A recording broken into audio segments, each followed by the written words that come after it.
नमस्कार मित्रांनो, मी निखिल स्वामी. आज आपण फायनान्शियल मॅनेजमेंट सेकंड सेम हा सब्जेक्ट आहे फायनान्शियल मॅनेजमेंट. तर फायनान्शियल मॅनेजमेंटमध्ये फोर्थ युनिट आहे कॅपिटल स्ट्रक्चर. ह्या कॅपिटल स्ट्रक्चर युनिटमध्ये खूप इम्पॉर्टंट प्रॉब्लेम येतो WACC. तर ते प्रॉब्लेम आज बघणार आहोत. त्या अगोदर आपल्याला एक विद्यार्थ्यांचे खूप मनामध्ये असतं फायनान्शियल सब्जेक्ट खूप हार्ड चाललेला आहे, काय करू की जेणेकरून माझा लवकरात लवकर विषय निघेल. तर विद्यार्थी मित्रांनो, घाबरायची गरज नाही. फायनान्शियल मॅनेजमेंट खूप सब्जेक्ट सोपा आहे. 10 ते 15 टॉपिक्स आहेत जे की शुअर शॉट आपण जर केले तर एक्झाममध्ये तेच येत असतात आणि आपला स्ट्राईक रेट खूप चांगला आहे. जे आपण प्रॉब्लेम सांगत असतो ना ते शुअर शॉट येत असतात मित्रांनो. त्यामुळे हे WACC पण खूप इम्पॉर्टंट प्रॉब्लेम आहे. हे शुअर शॉट 10 मार्काला एक्झाममध्ये येत असतो मित्रांनो. हे जर केलात, आजची ट्रिक समजून घेतलात तर तुम्हाला हा प्रॉब्लेम सोडवण्यापासून कोणी रोखू शकत नाही मित्रांनो. तर आपण ह्याच विद्यार्थ्यांच्या भावना लक्षात घेऊन आपण एक कोर्स लॉन्च केलेला आहे. तुम्हाला दिसत असेल स्क्रीनवरती. ॲडव्हान्स फायनान्ससाठी, डिसिजन सायन्ससाठी आणि फायनान्शियल मॅनेजमेंटसाठी आपण फक्त 299 रुपीजमध्ये कोर्स घेऊन आलेलो आहे.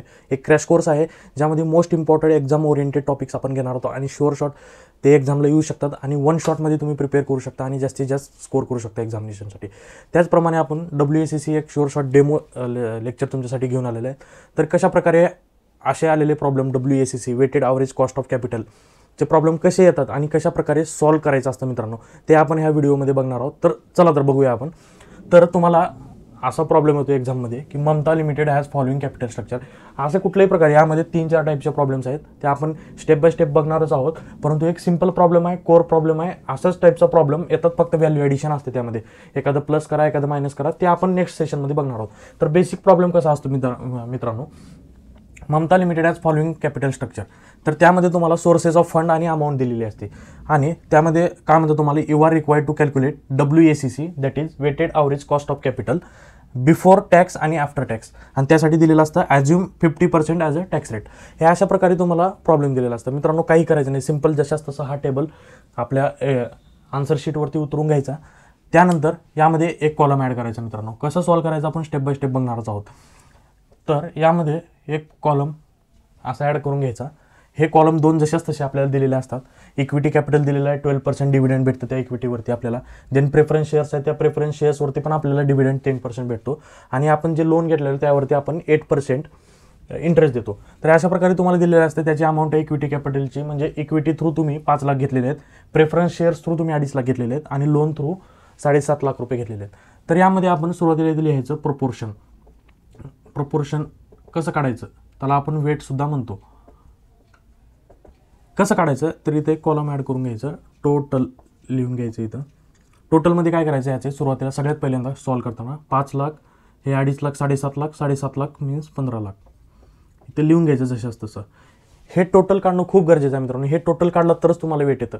तर वेट कसं काढायचं, वेट काढत असताना आपला फॉर्म्युला आहे मित्रांनो, इंडिव्हिज्युअल डिवायडेड बाय टोटल, म्हणजे 5 lakh divided by 15 lakh into 100 जर केलं तर आपण इंडिव्हिज्युअल वेट निघतं W1 आपण असं कॅल्क्युलेट करू शकतो. तर कसं करणार, तर हे 4 कटले आणि याचं जेव्हा तुम्ही कॅल्क्युलेशन करणार मित्रांनो, तर तुम्हाला निघतं याची व्हॅल्यू जवळपास 33.33%. अशा प्रकारे व्हॅल्यू क्रॉस व्हेरिफिकेशनसाठी तुम्ही करू शकता. हे बघा, 5000 डिवायडेड बाय 15 33.33. अशा प्रकारे तुम्ही प्रत्येकाचं इंडिव्हिज्युअल वेट काढू शकता. तर पहिल्यांचं प्रपोर्शनचं वेट आपलं किती आलेलं आहे, 33.33. नेक्स्ट तसंच काढायचं. कसं काढायचं, 2.5 lakh divided by 15 lakh, 2.5 lakh divided by 15 lakh into 100 16.66. तर इथे लिहून घ्यायचं 16.66. सेम ह्याच्यासाठी पण कॅल्क्युलेट करून घ्या.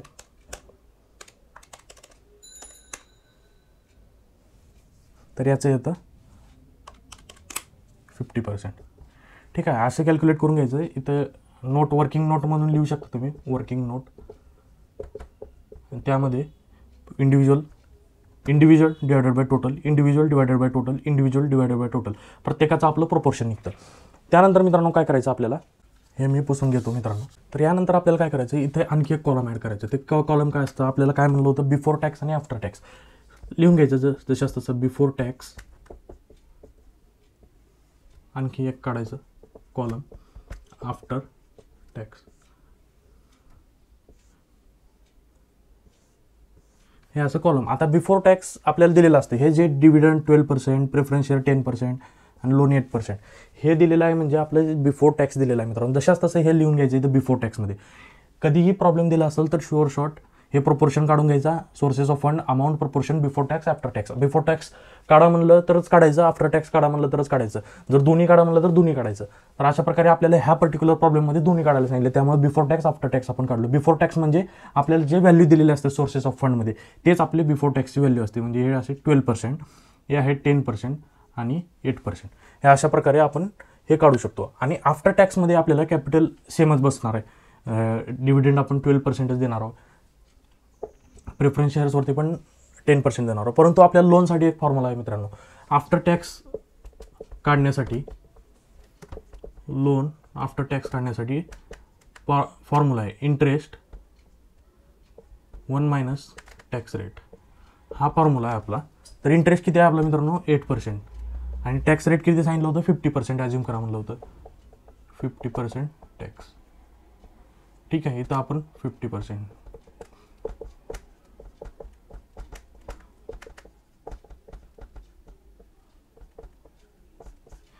आफ्टर टॅक्स आपलं लोन किती आलेलं आहे मित्रांनो 4.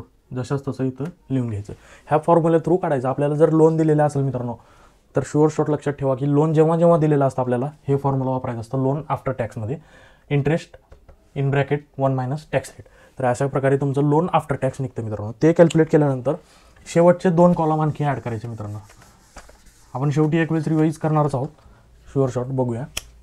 तर इथं काय करायचं मित्रांनो, परत आपल्याला तर शेवटी डायरेक्टली आपण आलो आहे वेटेड कॉस्ट काढण्यासाठी.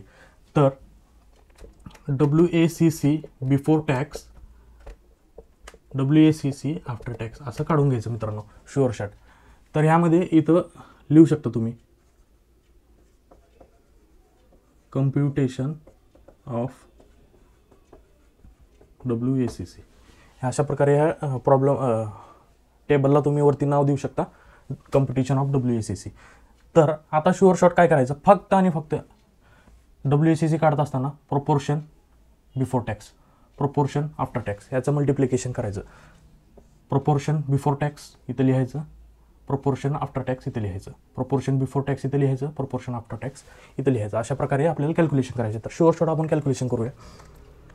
33.33 × 12 आणि ह्याची व्हॅल्यू जे येते मित्रांनो राऊंड फिगर व्हॅल्यू घ्यायची. तर इथं 399 म्हणजे आपण आता हे पर्टिक्युलरली आपण पर्सेंटेजमध्ये घेतलेलं आहे. तर पर्सेंटेजमध्ये घेतलं असल्यामुळं मित्रांनो आपल्याला हे पण व्हॅल्यू आपल्याला पर्सेंटेजमध्येच घ्यायची असते. तर पर्सेंटेजमध्ये घेण्यासाठी ह्याला आपण आपल्याला डिवाइड बाय 100 करावं लागतं. म्हणजे इथं आपली व्हॅल्यू आलेली आहे 400 डिवायडेड बाय 100 म्हणजे राऊंड फिगर आपली व्हॅल्यू येत असते 4. ठीक आहे.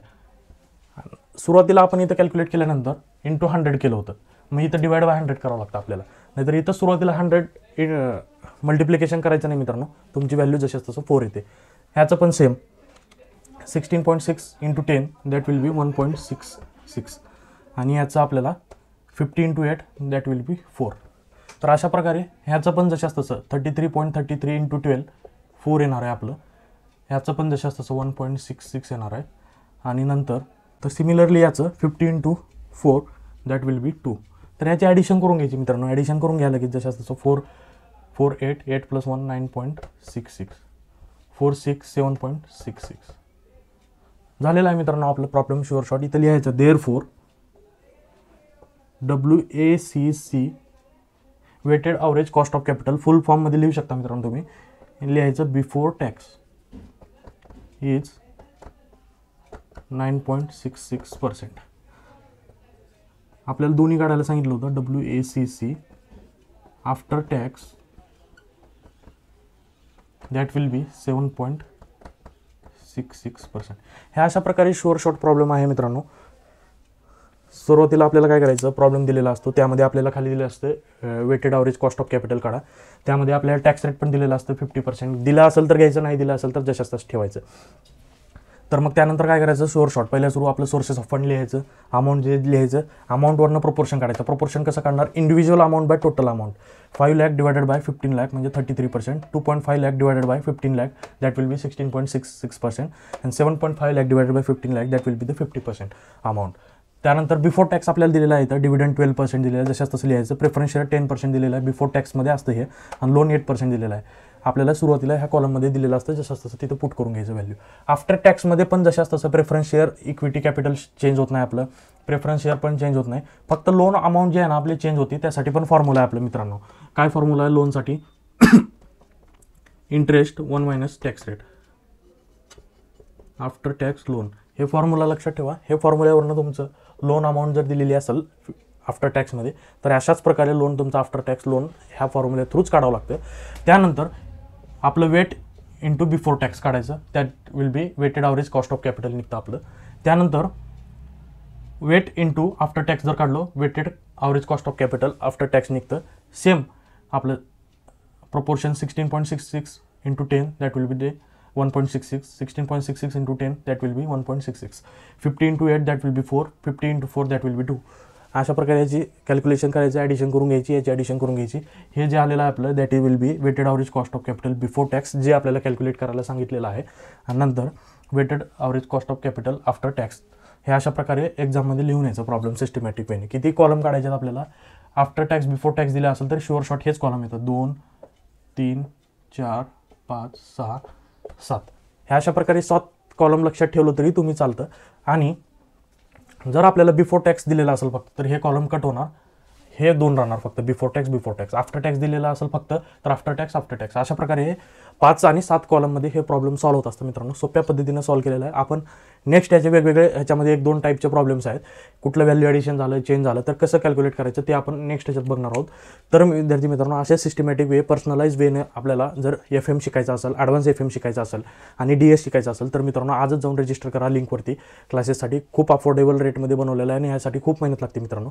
तर आजच जाऊन रजिस्ट्रेशन करा आणि आपण भेटूया लाईव्ह क्लासेसमध्ये. आणि सिस्टमॅटिक आपली एवढं आहे की तुम्ही जर क्लास केला तर तुमचा विषय बॅक राहणार नाही. आपण 100% एफर्ट घेऊ की तुमचा विषय निघालाच पाहिजे, कसल्याही वेळेने तुमचा विषय अडकणार नाही, एवढे मी सांगू शकतो यामध्ये. तर विद्यार्थी मित्रांनो, शेवटपर्यंत व्हिडिओ बघितल्याबद्दल धन्यवाद. अशाच प्रकारचे काही डाऊट असतील तर कमेंटमध्ये लिहा, किंवा पर्सनलाइज माझा नंबर डिस्प्ले होत असेल त्यावरती पण तुम्ही कॉल करू शकता, व्हॉट्सअपवरती माझ्याशी कनेक्ट करू शकता.